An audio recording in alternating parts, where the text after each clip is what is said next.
కొంతమంది వాళ్ళకి నచ్చినట్టు చేసుకొని తింటా ఉంటారు ఫుడ్డు.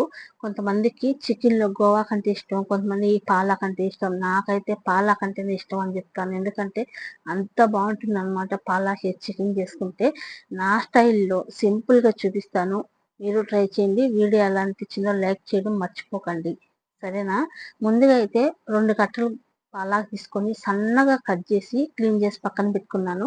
ఆ తర్వాత 1.5 కేజీ చికెన్ తీసుకొని మంచిగా కడిగి అది కూడా పక్కన పెట్టుకున్నాను. ఇప్పుడు ఎర్రగా మాగిన టమోటాలు 2, ఎర్రగడ్డలు, ఒక 2 పచ్చిమిరపకాయలు అన్నీ సన్నగా కట్ చేసి పక్కన పెట్టుకున్నాననమాట.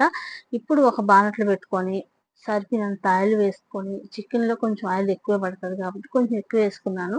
తర్వాత కొంచెం జీలకర్ర, దాల్చిన చెక్క కొంచెం, అలాగే లవంగాలు 2, యాలక్కాయలు 2, అలాగే బిర్యానీ ఆకు కొంచెం, ఒక అర్ధ స్పూన్ ఆవాలు కూడా వేసుకొని మంచిగా ఫ్రై అయిన తర్వాత ఎర్రగడ్డలు కూడా వేసుకొని, ఎర్రగడ్డలు, కరివేపాకు, ఉప్పు, పసుపు వేసుకొని గోల్డెన్ కలర్ వచ్చేంత వరకు ఫ్రై చేసుకొని, ఇప్పుడు అల్లం పేస్ట్ కూడా వేసుకొని, అల్లం పేస్ట్ కూడా పచ్చి వాసన పోయేంత వరకు మంచిగా ఫ్రై చేసుకోవాలనమాట. ఫ్రై చేసుకొని ఇప్పుడు చికెన్ వేసుకొని మంచిగా కలుపుకొని మంట సిమ్‌లో 10 నిమిషాలు పెట్టుకున్నామంటే చికెన్‌లో మంచి వాటర్ అయితే వస్తాయన్నమాట. ఇంకేం వాటర్ యాడ్ చేయాల్సిన అవసరం లేదు. ఆ వాటర్‌తోనే సరిపోతుంది.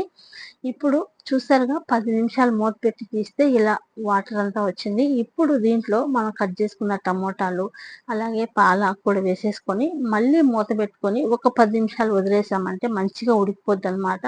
ఇప్పుడు కొంచెం మనకి ఎంత కారం కావాలో అంత కారం వేసుకొని ఒక 5 నిమిషాలు మూత పెట్టి వదిలేసామంటే తర్వాత ధనియాల పొడి, చికెన్ మసాలా, కొంచెం గరం మసాలా, కొంచెం జీలకర్ర పొడి వేసేసుకొని మళ్ళీ మూత పెట్టేసి ఒక 5 నిమిషాలు వదిలేసామంటే మసాలా చికెన్‌కి మంచిగా పడతదనమాట. ఇప్పుడు కొంచెం కొత్తిమీర వేసుకొని మంట సిమ్‌లో పెట్టుకొని దింపేసుకోవడమే. సూపర్‌గా ఉంటది. మీరు